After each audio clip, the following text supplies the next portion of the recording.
In this video, I'm going to show you how to make a 3-run reduction print.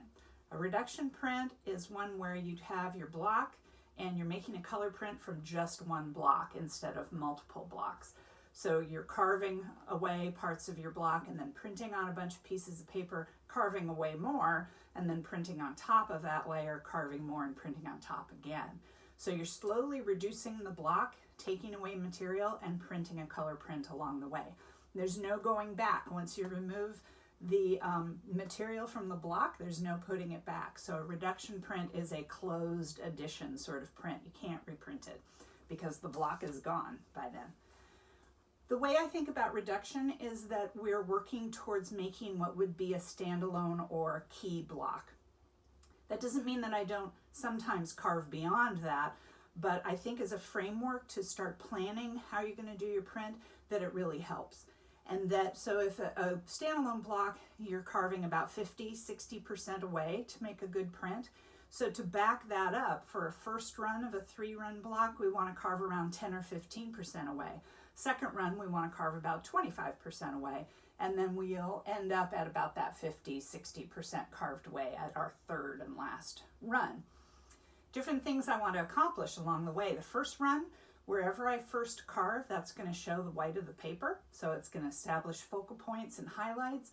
It's also going to print probably the largest part of the block that's going to print, so it can establish the print on the piece of paper. With the second run, when I go to carve for that, I'm always thinking in terms of figure-ground relationships. So I'm thinking shape and really defining shape, really defining the form and separating it from the background. And then the final run is carving toward that key block state. So finishing the carving, all the details, all the, patterning, anything else that I need to put in there. What gets really, really fun with this is that every single reduction you do is different, and there's so many different ways you can do it. People use stencils sometimes. I've done a lot of them where you ink up and then you wipe away, and so you're not printing the whole block each time. There's just endless ways you can do it. So what I'm going to show you here in this video is how I approach a reduction print. This is for you guys, my students, for doing this exchange that we're going to do. So the size of the paper and the fact that we're going to do a bleed print is because this is a practice reduction print for them.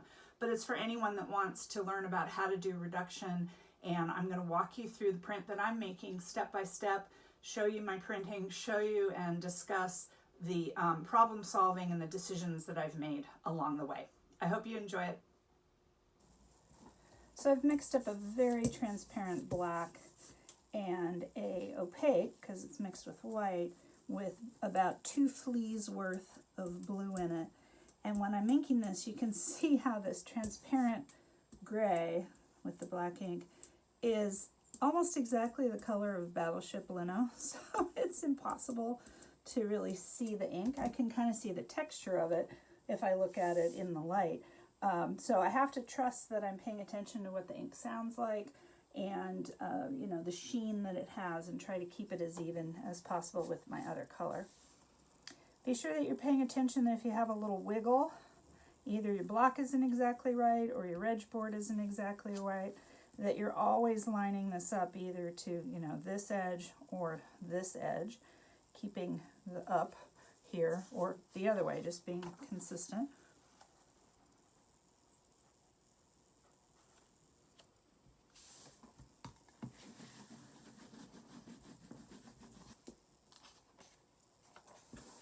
You can see how much of the Sharpie has printed. That's typical of a first run.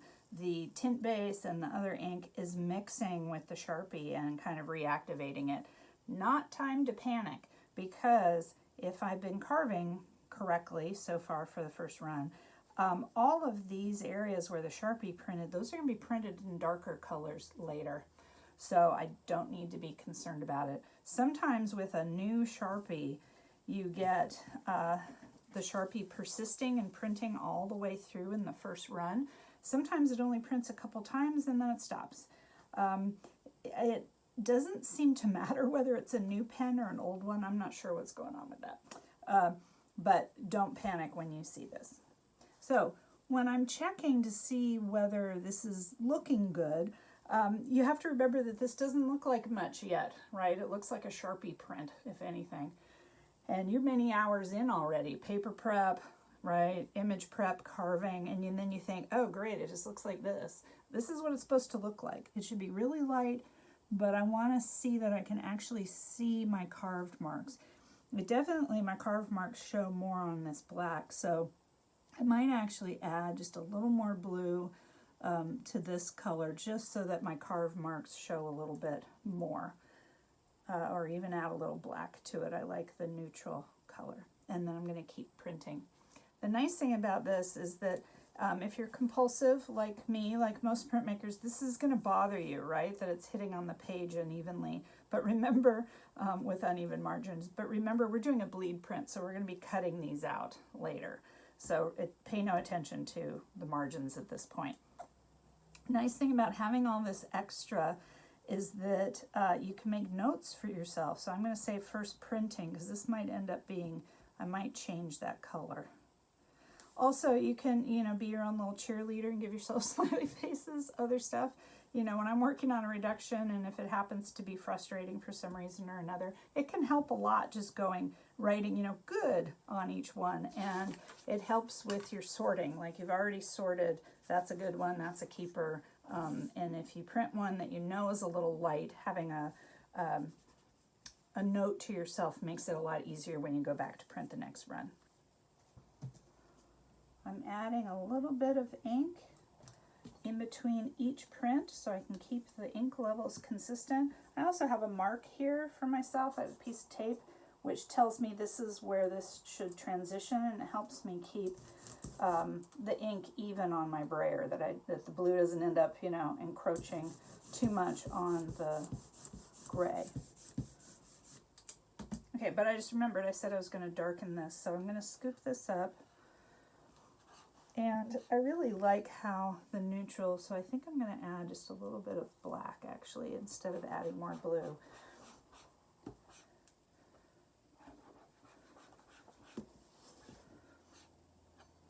That was maybe too teeny of flea. Okay, good. So it's definitely muted the color. It's definitely a little darker as well. I hope it's not too dark, but I'm going to print one and see what it looks like.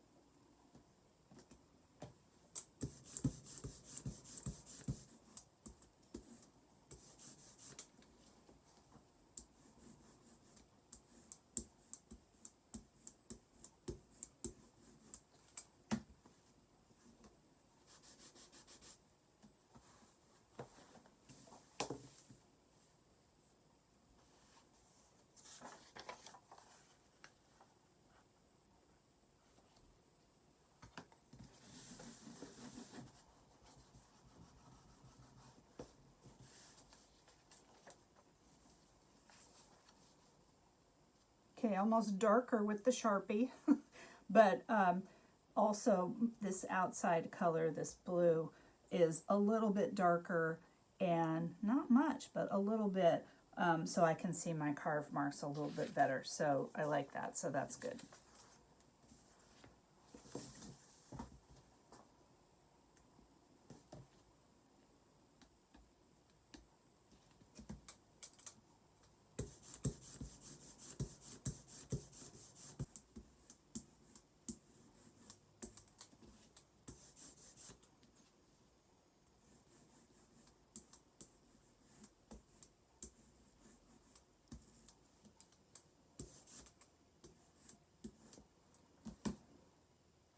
Notice how when I ink this up, right, I'm inking up this part of the block, and then I'm recharging, turning it and inking up the other side. What tends to happen with that second side that gets inked is it gets a little less ink than this side. So what I try to do, I'm not sure I am doing it, but what I try to do is rotate the block each time so that I'm always beginning my inking on a different side. And I find that helps a lot for keeping the ink consistent in the amounts across the block.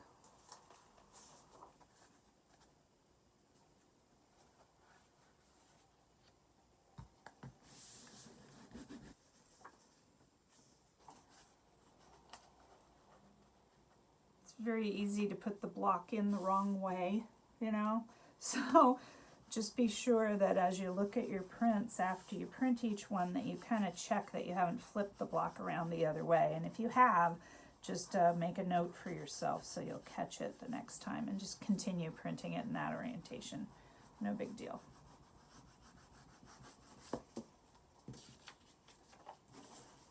Okay, the two main things that you could do wrong for a first run in terms of the printing is way too dark and way over inked. So don't do that. Be sure that you build up your color very slowly with small fleas of ink, of the dark ink mixed into the light, into the white or tint base, and be sure that you check by doing drawdowns and by looking at your prints and keeping yourself really, really light. Also, with tint base especially, it's very easy to get over inking. So if anything, you want your first run to be just a little bit under inked. You don't want a ton of salt and pepper, but a little bit is actually really good. It'll dry quickly and it'll have a little bit more of a receptive layer for your second run. So a recap of printing the first run. I definitely had Sharpie persisting till about my 10th print, and then it just magically disappeared. So I was able to get a bunch more prints that didn't have them. Now you can do something to get the Sharpie off your block sooner. You definitely could scrub it with a toothbrush and dish detergent. You could also clean the block with Simple Green or paint thinner, just to get rid of that excess Sharpie, and you won't have that problem. I'm going to do a lot of prints that show you this process deconstructed, so I'm going to use these for that. But once it disappeared, I made sure I printed enough. You save all your prints until the end of the process. So, you know, this one I made a mark because this is the first one that I printed, and I changed the blue a little bit, so I want to remember that. Also, you know, I had, I don't know, a couple prints where I had a dot of darker ink or something on there, so I made a note to myself. Chances are it will be covered up by the final run. So I'm definitely doing an addition. I've printed them all the same in this very light blend for my first run. This is what my block looked like for the first run. Very little carved away. I printed it darker so you could really see the carving. So once I'm finished printing my first run, the first thing I do is I go back to the block and I change all those first marks. So you can see by looking at here, say at this area, and then here, you can see I've erased, gotten rid of all those marks. Also here, changed to here. So made everything kind of bigger. Some were more subtle changes, like the dots here became a little bit larger dots. So I'm calling this state 1.5 of the block. And this isn't enough. So I printed one of these state 1.5s on top of my first run, and it's very hard to see my first run. There's very little room there between the carving to see what I printed the first time. So really, you need to go from your first state to more like this. So again, notice how compared, right, how this compared to this and this is much more carved away. Also, what's very noticeable here is I have something on there, but what is noticeable here is all of a sudden you see shapes. You really don't see shapes here, but you definitely see shapes here. So I carved to this second state, and then I printed one, because I have lots of prints. I printed one of these state 2s on top of my state 1. Now I really see the layering happening. And the first run is very, very light, but in person I can see the greenish blue. That was my first run on there. When I printed this and did a practice, there were a couple of things I noticed. First of all, the balance wasn't quite what I wanted. It was still very dark over here. Also, I didn't like how squared off that was right there. So, after printing just the one, I went in and carved, let's see, here it is, went in and carved some more. So again, I'm calling it state 2A. Again, not trying to be too complicated here, but here's my state 2, and then here's where I adjusted it. So there's some minor changes here, but very noticeable. First of all, I didn't like how squared off this was, so I rounded it, which makes sense for what that shape's going to be later.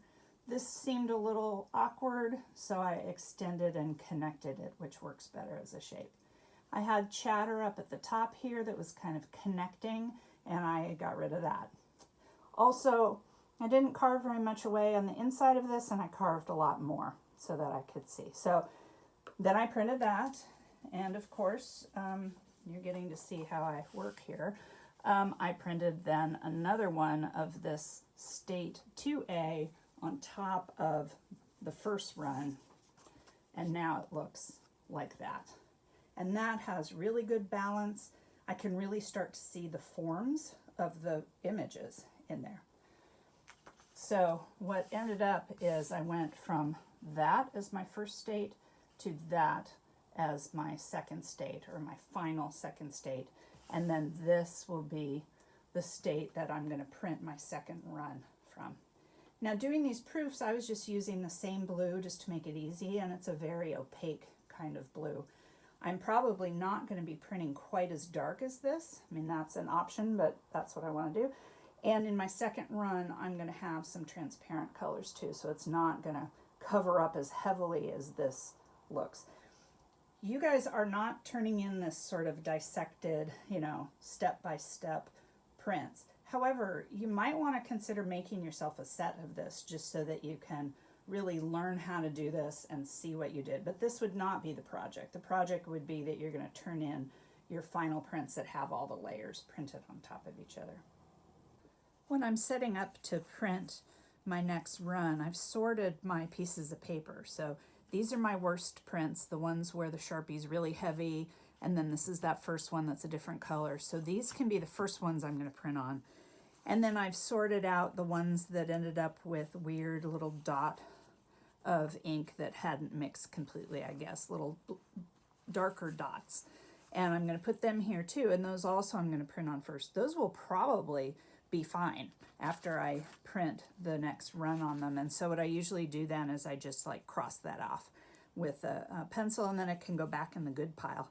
Then I have my pile of ones that have a lot of Sharpie showing, and then I have my pile, I'm making a lot, of prints that the Sharpie is not showing. Oops, guess I didn't sort that one very well. The other thing that I always do, it just helps so that when I'm actually printing, I can focus on inking and printing, is that notice I have the paper all in the same orientation. And actually I keep the paper so it's in the same orientation that it'll go into the reg board. And this just really helps that I'm not like needing to turn this around. Just makes the printing be a little more systematic and less to think about when I'm printing. When I printed yesterday and I printed the first run, I cleaned my block really, really well before I did any of that other carving. And I used a toothbrush and really got in and scrubbed and got the ink out of all this lower areas. Of course, that made the burlap wet. So I dried this off and I put it under a couple books overnight so it would flatten out. So it's really important that your block is flat, or as flat as possible, or consistently flat or consistently curved, again, for registration, so that everything's going to hit in the same place this time. I'm filming my second run, and this time when I mixed up my inks, they all are extender tint base with a little bit of darker color in them. And of course I did drawdowns to check how dark they were. This time, instead of just a flea of the dark color, I mixed more like a whole flea family and a couple of extended family members as well to get kind of this medium value range. I am printing light to dark.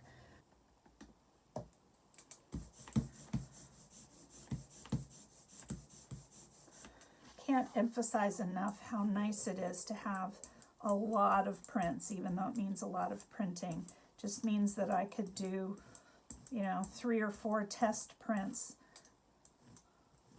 and not have to worry about you know, not having enough pieces of paper or anything like that.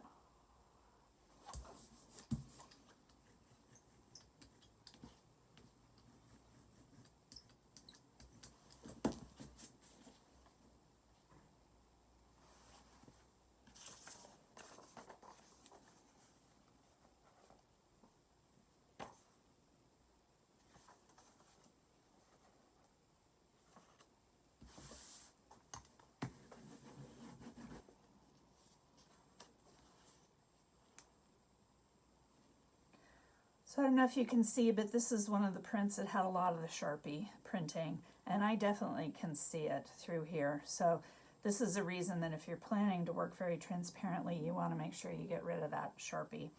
This one is one that had a dot. It's completely hidden now at the second run. This is another one that had the dot, and I can still see it.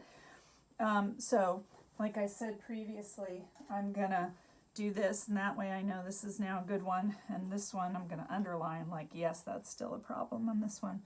I'm really liking how this is blending, and so now it's just a matter of printing them all.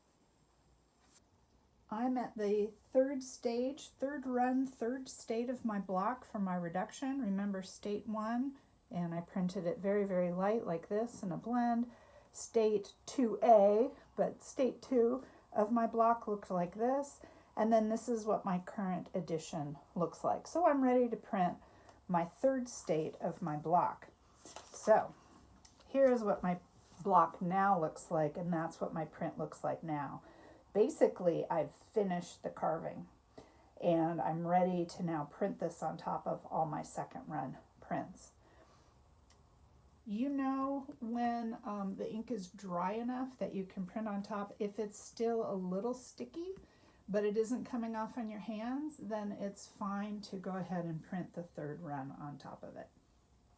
So just like between the first and second run, there were considerations and strategies for how to carve. So again, I changed all the marks. Actually, I didn't this time. If you print your second run and you realize that your registration is going really well and the prints are just hitting right on, then you can leave some existing marks. The reason I say change all the marks is that if you try to print a same small little mark, you know, say this sort of line, again in the same place, and it isn't dead on registration, your prints will have an out of focus look to them. So it's a strategy to make your registration a little bit more easy on you. For the last run, you're just finishing the carving. You're carving it to a key block. Remember, we talked about that as a strategy overall, to think of this as carving towards a key, or even a standalone black and white block. But a standalone black and white block compared to a key, the key usually has more carved away. So yeah. And also with reduction, you can carve past this if you wanted to. And there's all sorts of other strategies for how much you carve in between each run. This is just showing you my basic way of approaching a 3-run reduction.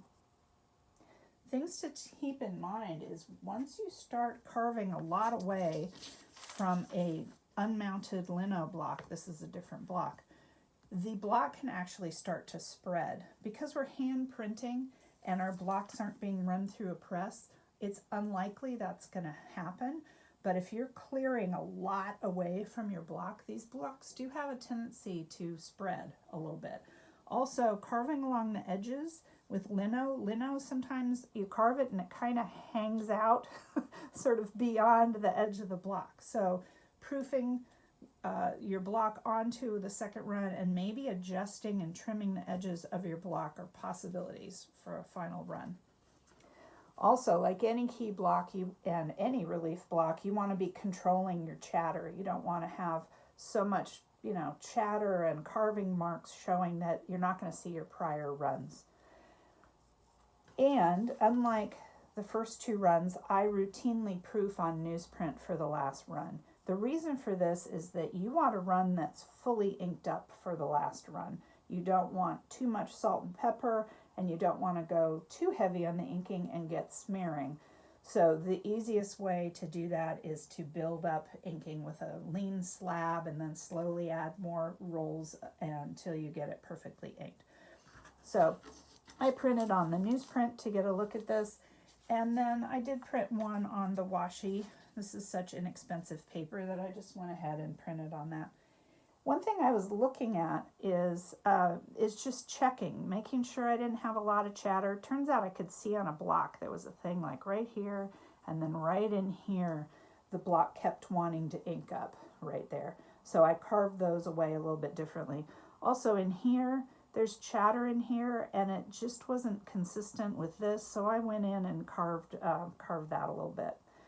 Pretty much everything else looked the way I want it to look. I did go in and lighten up this chatter a little right here because it seemed a little heavy. So, you know, it's just looking for all those things. You notice this arrow here, the main thing is that this was actually shaped like this. And I decided, because this was a solid triangle, that maybe that would work as a solid triangle. As soon as I printed it, though, I could tell that it just wasn't balanced, so I went back in. So because I had quite a few changes, I actually cleaned the block again. Now it means that I have it under weight, so it'll dry as before I go back to printing again, so it'll be flat. One thing that really helps with a last run is choosing ink that's very stiff. So last run color is going to be very, very dark. It might even be black or blue or red or sepia or something like that straight out of the tube. What will really help keep your ink from not smearing is using very stiff ink. Black tends to be very stiff, so do the earth colors, and purples tend to be stiff, metallics are stiff. So sometimes when I have a block that has a lot of really small marks or chatter that tends to smear very easily if it's over inked, you might choose a stiffer ink. Another trick that Cynthia Osborne, who taught at Cal State Long Beach for years and was an amazing lithographer, taught me is that when you're doing a key run, especially in lithography, but it works for relief as well, sometimes using black, especially straight out of the tube or the can, is just way too black. And sometimes adding 10 to 20% tint or extender doesn't make the black any lighter or even more transparent usually, but it will change the tack of it and make it sit on the paper just a little bit lighter. Sometimes with a color print, when you're printing on top of something that's quite light, sometimes, this is purple, not black, but sometimes going all the way to black just makes it not connect with the other runs that have been printed. It's just too dark. It's too much of a value jump. So that's something you might want to think about. Just like I did before printing the second run, I have pre-sorted my prints again. So all the good ones are in a nice stack ready to be printed on. And I've pulled out the ones that have problems. So some of mine that had dots on them before of little bits of ink and stuff, they're now in the good pile because it got covered up. So I have a handful that have dots. I've made a note to myself. They might look great by the time I get the key run on there because it might actually cover up where that dot is. So I might be in business, but we'll have to see. I had a couple prints that were off register, very little, but they're definitely off register. One thing that's really important is that often with a first run of printing, you're so excited to get printing that you're just not paying attention enough to registration. And you get, especially if you haven't done this before, and you get better as you go through the printing. It's really, really critical that you're paying very close attention to where you're setting down the block and the paper in that first run, and that you're staying consistent with it. Good news for this exchange, you guys are cutting these down and you're doing bleed prints. Made it very easy for you, because usually when a print is off register, it's off registered at the edge of the block. That's why we're printing on these, weirdly sized margins, because we're not leaving them like this. We're going to cut them down. So if you have prints that are off register, they might end up being fine by the time you get your third run and trim them down. It might not be that noticeable like it definitely would be if we had prints with margins.